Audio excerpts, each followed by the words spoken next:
here SV as a function of x3 is the integral from 0 to x3 of the density times g times dx3. What is z again? 0 is the surface. What is z? Z? Yeah. Oh, I should be consistent with this. Yeah. Let's put density as a function of x3. Okay. Z is depth, but if I'm consistent with the coordinate system is a vertical direction. So density is not constant, it's a variable. Is a variable. In this case, density is a variable. So if you want to calculate vertical stress at a given place, that's all what you have to do. You have to do an integral, but in practice, you're not going to do integrals of functions. In practice, what you're going to do is a numerical integration. But first, let's go by step. The density as a function of depth, we're going to get it from, in practice, the density law, which is usually a gamma density law. Why do you put a negative sign in front of it? No, it's not a negative. It's a bullet. Oh, okay. It's a bullet mark. So, what about g? G, we know g, right? Easy. This is a constant. And let me ask you, what about x3? Do we know that for sure? Here it gets a little bit complicated because in practice,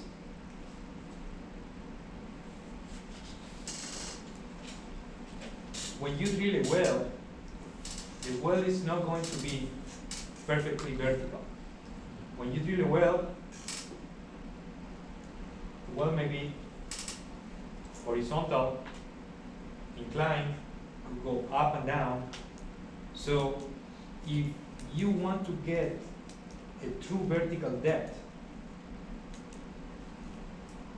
not the measured depth, what you have to do is to know what is the true vertical depth as a function of a measured depth.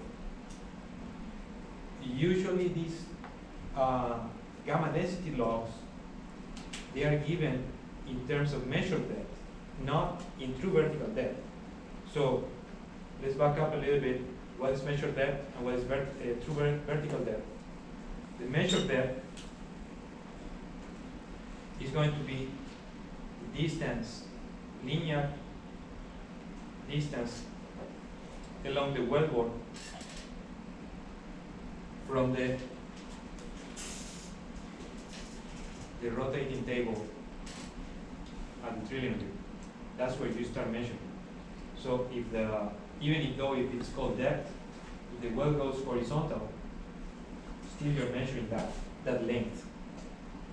Actually, it's a length. It's a curvilinear length.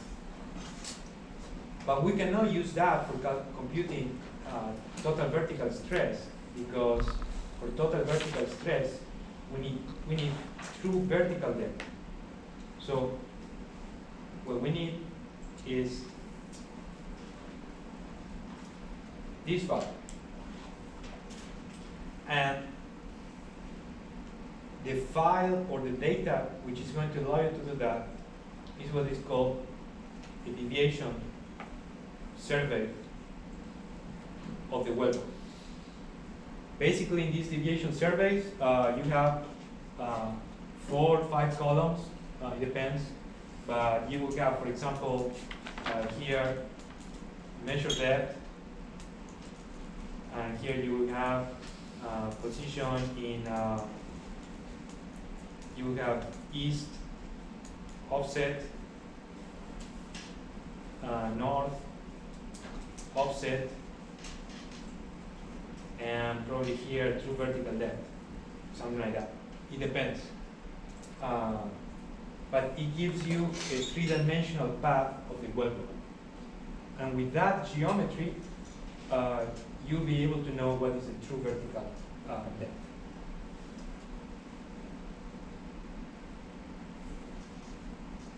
And that's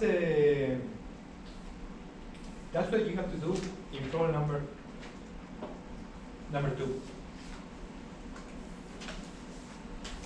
So I'm going to give you a well logging file, a deviation file, and you need to put together this data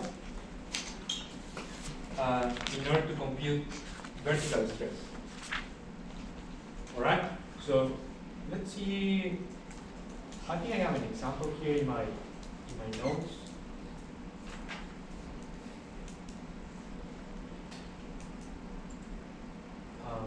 So you see what it looks like.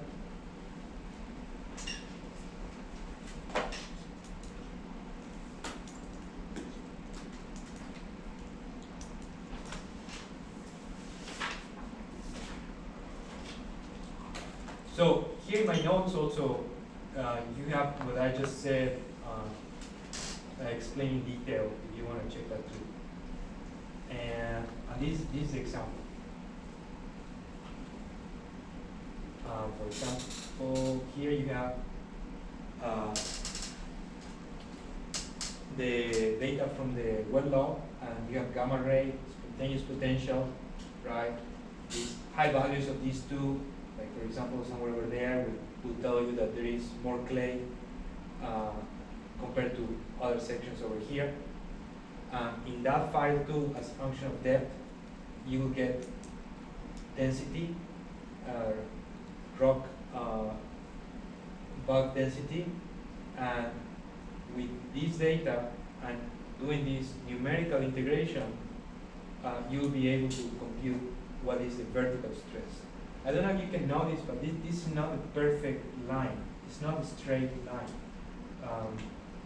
It kind of, but you see that it kind of deviates a little bit towards here, and that's because the density is increasing with depth. So the bigger the density, the bigger the slope of that curve. I think we have time, so since you're going to have to work on this, let's take a look at the files. So the files are here, and wait a minute. I thought it would take you straight to the file.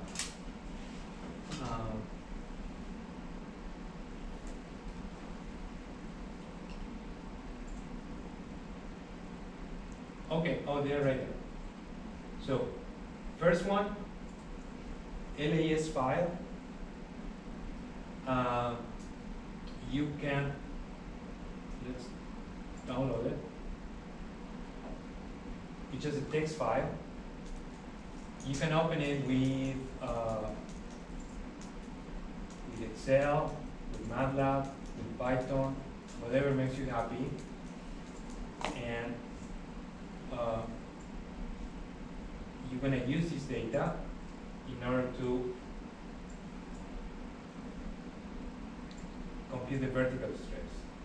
Wait, it doesn't let me. Okay, there we go. Okay. So, in these files, usually you know the name of the wellbore, you know at which depths it starts, it finishes, and here you have the variables that are measured along the wellbore. For example, the first track is depth, and this measured depth, and this one is in meters. That's the unit. After the dot is the unit. Probably that's kind of small. Let me zoom in for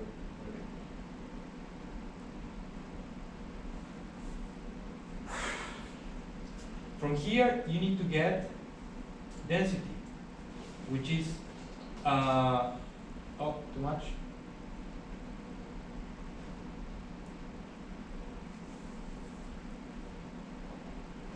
Which is here, track number 9, but notice that there is also a correction. So you're going to have to add these two tracks in in order to get the actual density. So you have measured depth, and you have density as a function of measured depth. All right, so you need to go one more step. You need to correct now measured depth and true vertical depth. And in order to do that, before we go there, we said track number 1, 3, and 9, right? So let's see the data.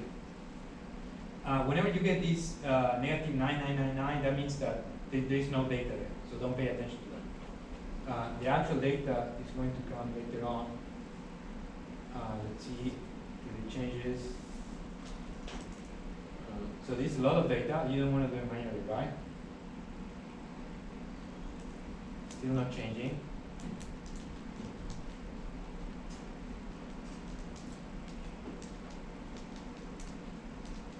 It's kind of difficult to look at this when you just look at the file, but Can you go back up, like, what are we trying to? we're trying to look at the values in the columns, okay? So, okay, there we go. So, first track, depth.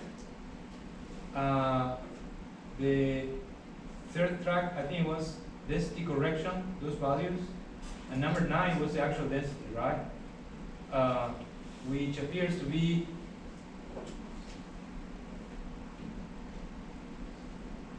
or number 8, I'm not sure, but these appear to be the values of density.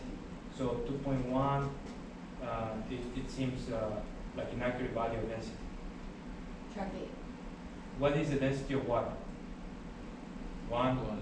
Density of quartz? 2.65. So when you put porosity and fluid together, you always end up in values close to 2 point something. All right? Okay, so once you know what density is as a function of depth, then now you have to use the deviation file. This one is easier to understand. This one has measured depth, true vertical depth, subsea. So this means that at this particular location, the drilling table is 25 meters above the sea level, and as here you have X and Y, which, if I remember correctly, it doesn't matter here too much, but this should be the east offset or the east coordinate, and this one is the north coordinate. Okay? So when you look from the top, you know that starts at this particular point, but then as it goes into the earth, starts to deviate north and east according to these numbers. Probably something you could do is take the difference between the initial point and whatever you are looking at, and that's what it's going to tell you what is the offset in east direction and north direction. And once you find a relationship between measured depth and true vertical depth subsea, then you can add that to your other file and get density as a function of true vertical depth. And now you can do your numerical integration. Okay. Raise your hand if you know what I mean with the numerical integration. No? Nobody? So, all right. Let's see.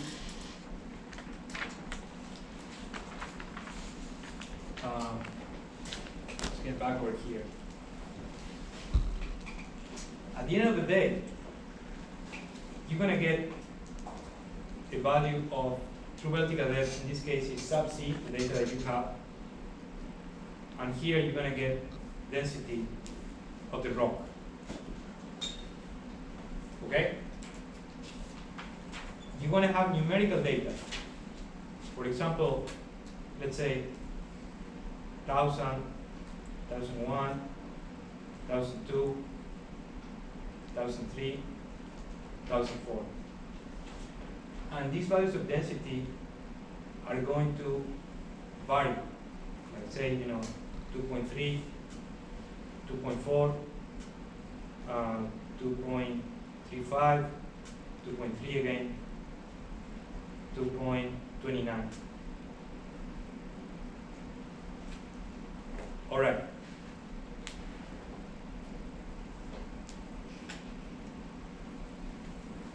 You're not going to do an analytical integration. What you're going to do is you're going to use the equivalent equation in which the vertical stress as a function of depth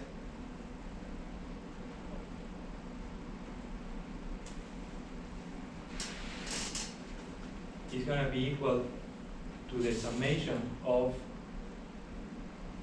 the average density at the location E, I plus the average density at the location I plus 1 divided by 2 plus G plus delta Z at the given location. From this one, I equal to 0 to the location of I that belongs to that particular depth.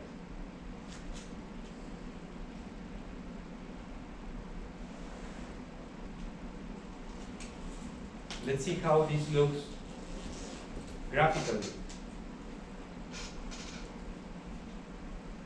If this is density, and we have values here, we say 2.3, 2.4, 2.35, 2.3, 2.29. The difference between each data point is going to be delta Zi. The value of each point is going to be the density, and G is just a constant of gravity. So what is this equation in this plot? Can you see that it's just the area underneath that line? For example, here, this is the average of this point and that point, which will be a point somewhere over